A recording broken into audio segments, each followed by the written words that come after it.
In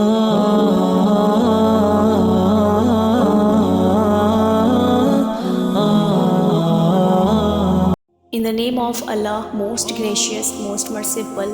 شروع کرتی ہوں اللہ کے بابرکت نام سے جو بڑا مہربان نہایت رحم کرنے والا ہے۔ السلام علیکم ٹو آل۔ امید کرتی ہوں کہ آپ سب خیریت سے ہوں گے۔ اللہ پاک آپ سب کو اپنے حفظ و امان میں رکھے۔ آج کی ویڈیو میں آپ کو بسم اللہ الرحمن الرحیم کے فضائل حدیث کی روشنی میں اور اس سے ریلیٹڈ بہترین وظائف پیش کروں گی۔ چلیے ویڈیو کو سٹارٹ کرتے ہیں۔ صاحب تفسیر روح البیان نے بسم اللہ الرحمن الرحیم کے تحت ایک حدیث نقل فرمائی ہے کہ جب حضور اللہ صلی اللہ تعالیٰ علیہ وآلہ وسلم معراج تشریف لے گئے اور جنتوں کی سیر فرمائی تو وہاں 4 نہریں ملاحظہ فرمائی، ایک پانی کی، دوسری دودھ کی، تیسری شراب طہور کی اور چوتھی شہد کی۔ جبرائیل امین علیہ السلام سے دریافت کیا، یہ نہریں کہاں سے آ رہی ہیں؟ حضرت جبرائیل امین علیہ السلام نے عرض کیا، مجھے خبر نہیں۔ دوسرے فرشتے نے کہا، ان چاروں کا چشمہ میں دکھاتا ہوں۔ ایک جگہ لے گیا، وہاں ایک درخت تھا جس کے نیچے ایک عمارت بنی ہوئی تھی اور دروازے پر فکل یعنی کہ تالا لگا ہوا تھا۔ اس کے نیچے سے 4 نہریں نکل رہی تھیں۔ ارشاد فرمایا، دروازہ کھولو۔ عرض کیا، اس کی چابی ہمارے پاس نہیں بلکہ آپ کے پاس ہے، یعنی بسم اللہ الرحمن الرحیم۔ حضور اللہ صلی اللہ تعالیٰ علیہ وآلہ وسلم نے بسم اللہ الرحمن الرحیم پڑھ کر فکل یعنی کہ تالے کو ہاتھ لگایا، تالا کھل گیا۔ اندر جا کر ملاحظہ فرمایا، اس عمارت میں 4 ستون ہیں اور ہر ستون پر لکھا ہوا ملاحظہ فرمایا بسم اللہ الرحمن الرحیم، اور بسم اللہ کی میم سے پانی جاری ہے اور اللہ کی حا سے دودھ جاری ہے اور رحمان کی میم سے شراب طہور جاری ہے اور رحیم کی میم سے شہد۔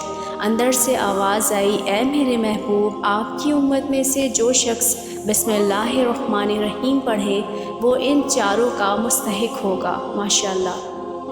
اللہ تعالیٰ نے مسلمانوں کو بعض چھوٹی چیزوں میں بڑی برکت عطا کی ہے۔ بسم اللہ الرحمن الرحیم بھی اسی میں شامل ہے۔ اس آیات کے ذریعے اللہ تعالیٰ کی غیبی مدد حاصل ہوتی ہے۔ اس چھوٹی سی آیات میں اس قدر طاقت ہے کہ عام مسلمان اس کا تصور بھی نہیں کر سکتا۔ ہمارے پاس بسم اللہ الرحمن الرحیم جیسی قوت و طاقت ہونے کے باوجود اگر ہم مایوس ہوتے ہیں تو یہ بڑے افسوس کی بات ہے۔ بسم اللہ الرحمن الرحیم کے بڑے فضائل ہیں۔ رسول اللہ صلی اللہ تعالیٰ علیہ وآلہ وسلم نے فرمایا، مجھ پر ایک ایسی آیت اتری ہے کہ کسی نبی پر سوائے حضرت سلیمان علیہ السلام کے ایسی آیات نہیں اتری۔ وہ آیات بسم اللہ الرحمن الرحیم ہے۔ حضرت جابر فرماتے ہیں کہ جب یہ آیت اتری، بادل مشرق کی طرف چھٹ گئے، ہوائیں ساکن ہو گئیں، سمندر ٹھہر گیا، جانوروں نے کان لگا لیے، شیاطین پر آسمان سے شعلے گرے۔ پروردگار عالم نے اپنی عزت اور جلال کی قسم کھا کر فرمایا کہ جس چیز میں میرا یہ نام لیا جائے گا اس میں ضرور برکت ہوگی۔ حضرت ابن مسعود رضی اللہ تعالیٰ عنہ فرماتے ہیں کہ جہنم کے 19 دروغوں سے بچنا چاہتے ہو تو وہ بسم اللہ الرحمن الرحیم پڑھیں۔ اس کے بھی 19 حرف ہیں، ہر حرف ہر فرشتے سے بچاؤ بن جائے گا۔ اس طرح بسم اللہ الرحمن الرحیم میں بھی 19 حروف ہیں اور وہاں فرشتوں کی تعداد بھی 19 ہے۔ ایک حدیث میں ہے کہ جس کام کو بسم اللہ الرحمن الرحیم سے شروع نہ کیا جائے وہ بے برکت ہوتا ہے۔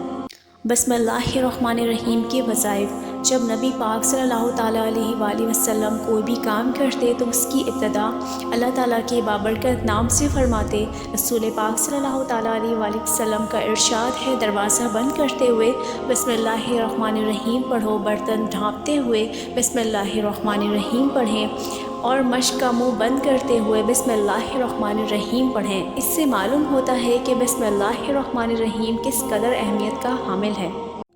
ہر مالی پریشانی، مشکل اور ہر جائز مقصد میں کامیابی حاصل کرنے کے لیے نماز فجر سنت کے بعد اگر کوئی شخص بسم اللہ الرحمن الرحیم 90 یعنی کہ 90 مرتبہ اول و آخر 11 مرتبہ درود شریف ہمیشہ ورد میں رکھے تو انشاءاللہ کوئی مشکل پیش نہ آئے گی۔ جب بھی ضرورت کے وقت پڑھے گا ہر مقصد میں کامیابی اور مشکل آسان ہوگی۔